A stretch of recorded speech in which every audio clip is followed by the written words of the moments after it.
Bicep, upper arms. Everybody wants them, but I'm going to tell you now, nobody works them completely. As far as getting a bicep peak, there's a lot of contention out there. Is a bicep peak genetic, or can you work for it? I'm going to say it's probably genetic, but by the same token, a lot of people just feel they can't get a peak because their father doesn't have one, or nobody has a peak in their family, or they don't have one. So they don't work as hard, or they skip it, or they don't do the things that are necessary to ensure finding out whether a peak is in there or not. And what I'm really talking about is hitting a muscle called the brachialis. Little anatomy lesson here. Okay, you've got the peak right here. Okay, bicep peak.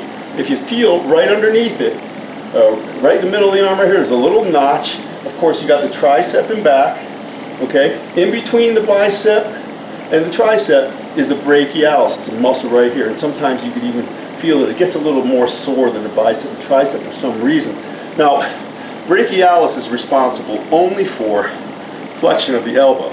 The bicep brachii, long and short head of the bicep, that's also responsible for elbow flexion, but also supination of the arm and flexion at the shoulder. So you got all those things going on with the bicep. How do you only train the brachialis? Well, you can't train it exclusively 100%, but you can come close, and I'll show you what people do. The go-to exercise is a hammer curl, okay? Looks like this. You can keep it on your side, and obviously you can see with the hand, it's in a neutral position. I mean, this would be bicep, obviously palm up. Then you go to neutral, okay?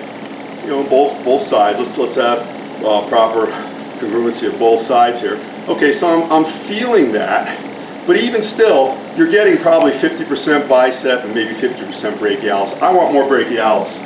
What are you going to do? You're going to pronate the hand, and you're going to do a crossbody hammer curl, which looks just like this.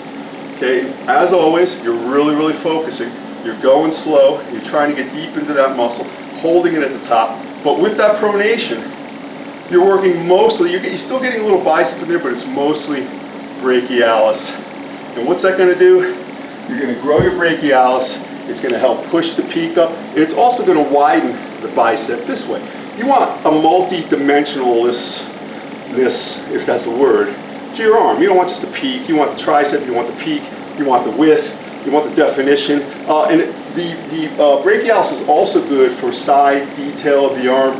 Listen, it's easy to sit at a table and eat all day like you're on vacation and have a 19-inch arm, but it's just like a big ham hock. You want more quality than that. You got to have a tight diet also. I'm going to throw in a bonus exercise for you here, which I really am rather fond of, as many of you know.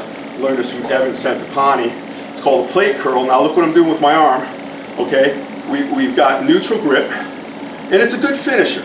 It's a good finisher to your arm workout in general because it's bicep, it's brachialis, it's also brachioradialis, which is right along the forearm. So you're working the whole side of the arm. But the key is with this, when you grab this plate, you're going to start with a real tight grip. That's where it starts, okay? It's none of this namby-pamby, you know, getting ready to throw the weight around. We don't do that. So right here, you're going to hold it. Everything in your body is frozen except your forearms. It's almost like an axle is going through your elbows. And you're going to hold it. I feel the burn immediately. Right into the, you're in the brachialis, the head of the bicep, going right into the forearm. You do these slow, and you do 20. If you can get up to that, 35-pound plate's not a lot. And you too can have arms that's stun. Well, maybe mine just semi-stun right now. I still got a little way to go. 11 more weeks. Let me know what you think. Thoughts, questions, comments, consideration statements down below. Give me a thumbs up if you think I earned it. And that was scary. Was that the dog? No. Your compliments, your words are my oxygen. Please help me breathe, and you have a great night.